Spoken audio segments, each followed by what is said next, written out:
If you ask a bunch of different guitar players, what's the best way to hold a guitar pick? You're likely to get several different answers depending on their own personal experiences, preferences, and playing styles. And is there even a best way to hold your guitar pick?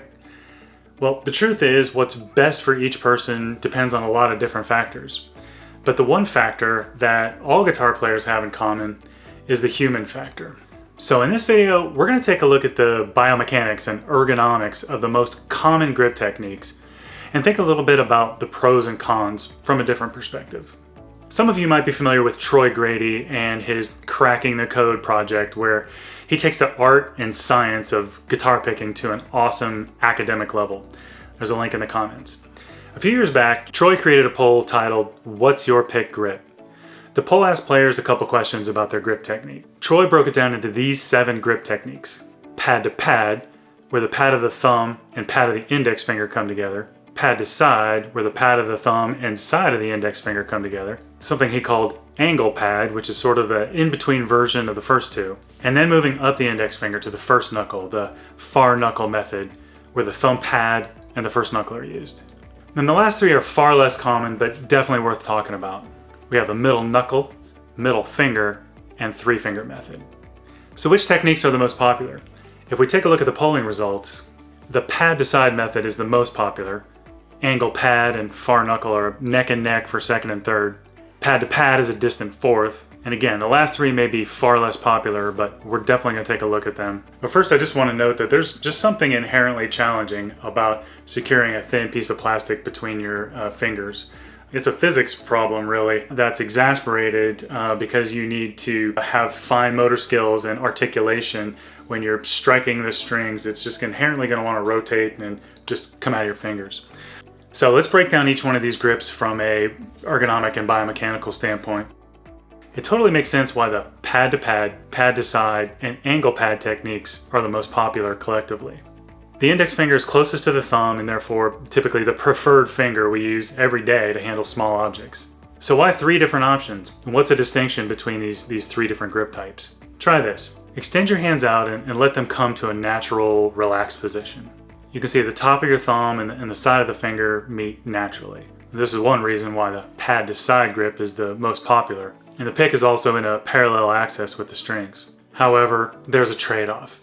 In order to secure the pick against movement, the thumb exerts pressure on the index finger, which causes the index finger to twist at the head of the metacarpal. If you grip your pick like this and you're experiencing pain in this joint, you might want to take note of how much lateral pressure you're exerting against the index finger when you're playing. Compare this grip to the pad-to-pad option. Though it's not very common, there is a biomechanical benefit. Your fingers are able to produce a considerable amount of pressure and grip security with this method because you're able to use the muscles of the index finger to exert force against the thumb. This pressure is created by the natural design of the hand and doesn't create any unnatural strain at the knuckle. Try it yourself and you can see how much more secure the pick is against rotation between the fingers. However, there's a trade-off. In order to bring the guitar pick back into a playable angle with the strings, the rest of the hand, wrist, etc. might have to bend in such a way that may feel unnatural. Now the angle pad grip is a hybrid approach where the pick sort of rocks somewhere between the side and the pad. So you can gain some of the benefits of the pad to pad for security, but have your fingers come together in a more natural position. Now is probably a good time to take note of the other 3 fingers on your picking hand. There's 2 ends of the spectrum. Fully extended for maximum freedom, maybe for hybrid picking or some other technique. Curled up into a fist if you really want to maximize grip security. Most players tend to keep their fingers somewhere in between. For this video, I just want to point out that purely from an ergonomic standpoint, you're going to notice that starting from the pad to pad and working your way up the index finger, you're going to notice that the rest of the fingers are going to want to naturally follow the index finger. So all that to say, just keep in mind how your choice of grip technique might affect your other fingers, depending on what you want to do with them. And for that matter, just might affect the rest of your hand. So if you have a really tight grip on your pick, and you're going to have added tension in your wrist possibly, and your forearm, and all the way up your arm. So just keep those things in mind. So now as we move our grip technique up the index finger to the far knuckle, you can see we're kind of at a crossroads as to what to do with the rest of those fingers. Again, they want to naturally follow the index finger as it bends, so players are far less likely to have these fingers extended, and the majority have these fingers curved. Unlike the pad to side grip where the index finger is extended, the closed index finger can withstand a lot more pressure.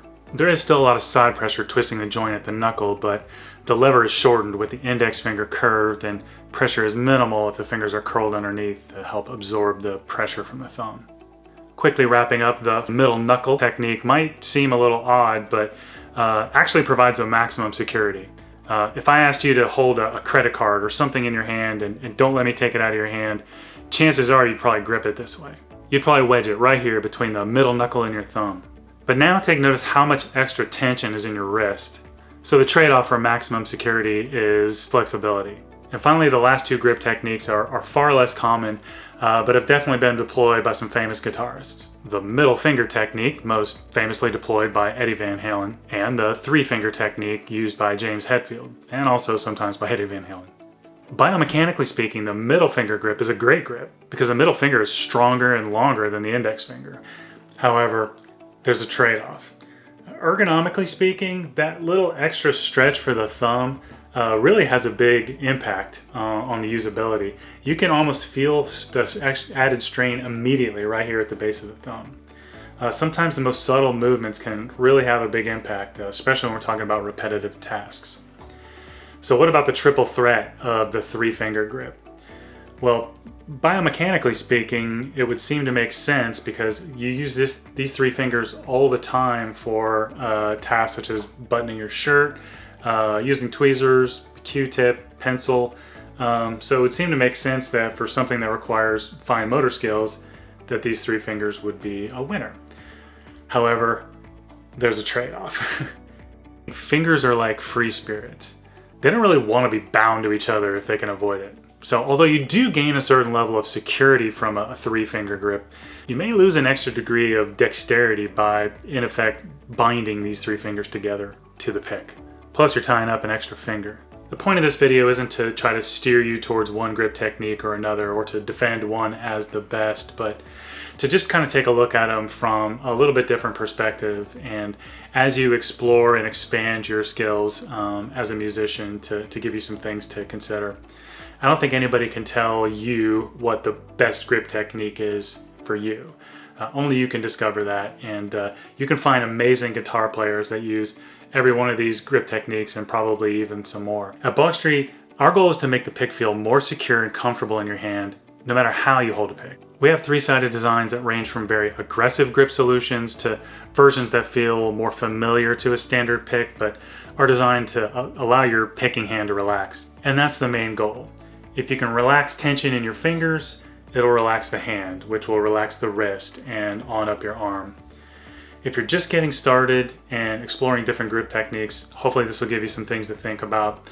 If you're an experienced player, you probably feel totally committed already to one technique or another, but hopefully this will just give you a few extra things to think about.